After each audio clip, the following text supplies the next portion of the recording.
So, I want to share just something that God was revealing to me, and hopefully, you'll get something out of it too. It's it's a good season for growth, and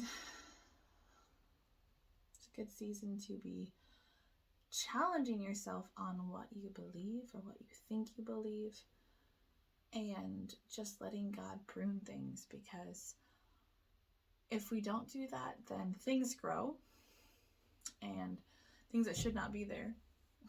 And then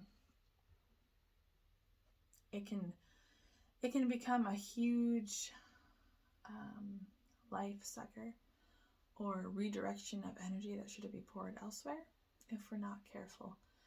And so that's my encouragement today, is make sure that what you're doing, you're one, doing it for the Lord, and two, that you're doing something He wants you to do. So recently I was doing some stuff that I had felt led to do, and I was just leaving it up to God. Like, wasn't doing it for my own edification. Well, I mean, I enjoy doing it, so I wasn't doing it necessarily for my own glory, but I was doing it because it was something that I liked doing, and I was noticing fruit from it. I was feeling more confident after having done these things, like more confident in my walk with God, and more confident in just being able to love other people and encourage them. And it got to the point where, like, I was starting to get recognition from other people for doing this thing, and I let that get in the way of what God wanted to do. And I started doing it thinking, oh, how can I do this that people are going to notice? How can I do this that is going to get attention from people? And as soon as that shifted, people stopped noticing. I was by myself again. And I had given God this, like, ultimatum where I've heard, like, God's not afraid of your, like, giving Him, like, God, this is what you want me to do. Give me this sign. And I gave Him, like, this ultimatum and a time period, and that time period came and went, and He had not answered. So I was talking to my husband, and I was like, what in the world? Why did God not answer me in that time period? I was seeing the fruit of what I was doing. I was having such joy doing it. I was feeling edified myself. I was feeling encouraged. I was being able to encourage other people. And then suddenly it's like it got turned off, and I was just like, and then that time frame came and went, because I had told Him about my request of God. And I was like, I don't know what's going on. I don't know why. Like, I feel like this is from the Lord, but He didn't speak to me in the way I was expecting. So should I stop doing this thing? Should I stop doing this that I was previously getting encouragement from? And, like, it had been 3 or 4 days since I had done that, because I was just waiting on the Lord. And CJ said that he noticed when I was doing that thing that encouraged other people, and I'm being very careful how I say this, because this is applicable to more than just that scenario, so that's why I'm being broad. When I was doing that thing that was edifying other people, but my heart behind it was I was doing it for an audience of one. I was listening to God and saying what He brought to mind. When that was what was going on, is I was doing it for the Lord, my direction was for the Lord, it was moving mightily. But as soon as my heart changed, the heart behind what I was doing changed, I was like, whoa, people are noticing. What are people going to want to hear? What are people going to want to do? Like, what's going to get me more glory is basically what it was. It stopped moving. And that's because God was no longer in it, because my focus was no longer on Him. And that realization, like, hit me hard, because I really wanted this to glorify God, but I realized that I had changed how I was doing it. My intentions behind it had changed. Well, I was still doing the same thing. My intentions for why I was doing it had changed. And so as soon as that clicked in my spirit, I knew that was why it wasn't moving on. And CJ even confirmed, he was like, when you were doing this, you were such a joyful person. I was like, who is this wife?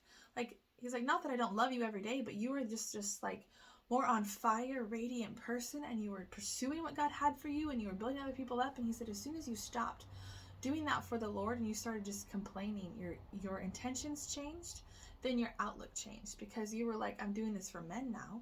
That's not like what I said, but that's what the intentions were. The intentions were doing it for man now.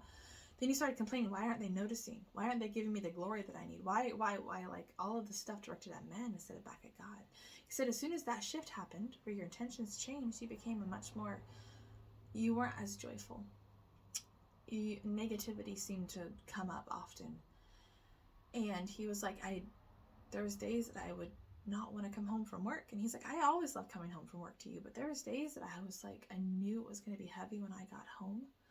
And I knew I needed to go home to build you up. But it was hard for me because I had just seen this light that was growing, and then it was gone. And now in its place was just this, like, I felt like I was being sucked of my light, he said. His light was being sucked because of my behavior. And that was really humbling to hear. And like, we have a relationship where we try to be as honest with each other as possible.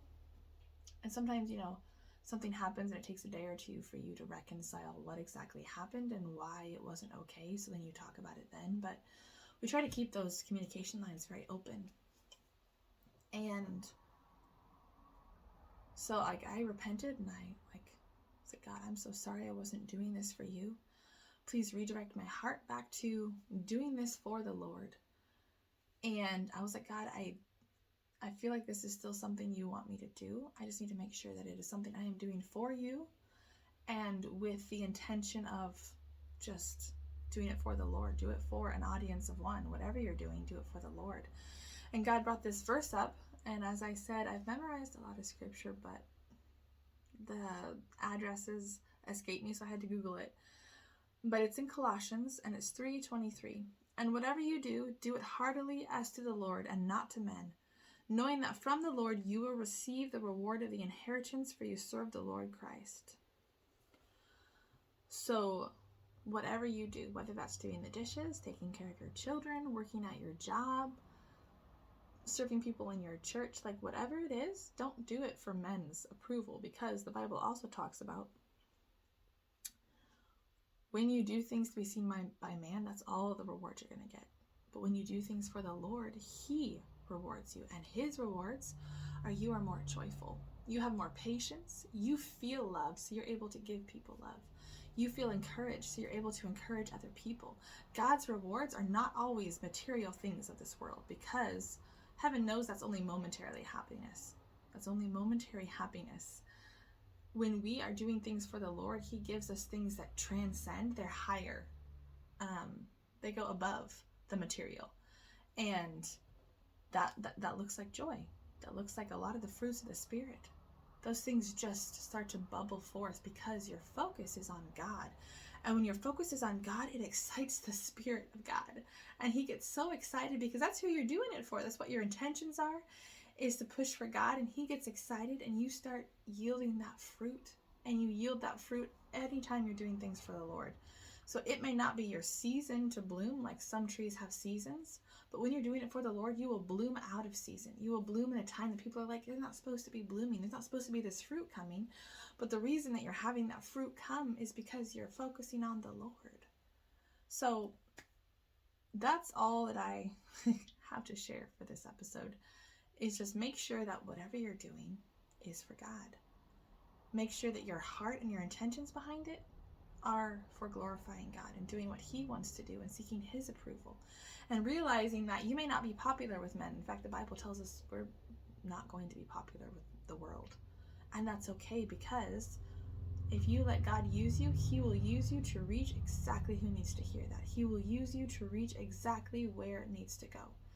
And so whatever ministry you're doing, whatever job you're doing, whatever you're feeling led to do or called to do, step out into that and do it as you're doing it for the Lord.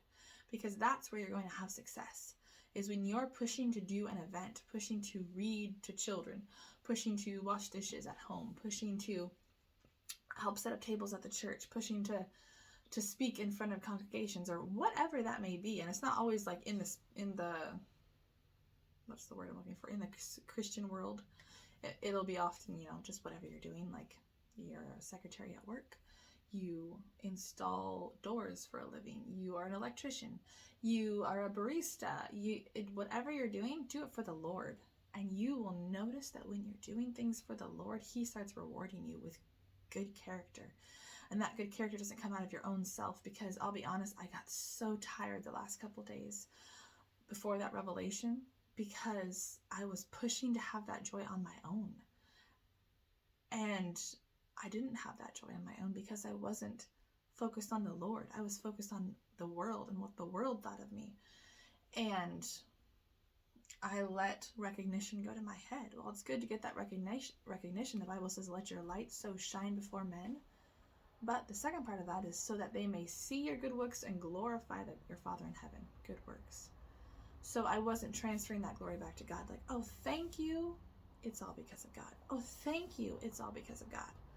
Making sure that you put that glory back where it belongs. Realizing it's not in your own strength that you're doing it, because our strength fails. We don't have the strength to push through these things because the world throws so much at us, throws so much garbage at us, that when we're trying to push through all that garbage, we get tired. And it's a never-ending, constant throwing of garbage. And when we step outside of that realm, we just get tired. So it is important to make sure we are pushing for what the Lord has for us and doing it for the Lord, because when we do it for the Lord, He will move us to where He wants us to go. He will open doors that we never thought were possible. He will transport us right to where we need to be. And we will have the joy that endures through that. We will have the peace that endures through that. We will feel the love of the Father very deeply, and we will be able to give that love to other people because we're directly connected. So this is my reminder to myself to make sure that I'm connected where I need to be, and make sure I'm doing things with the motive behind it that needs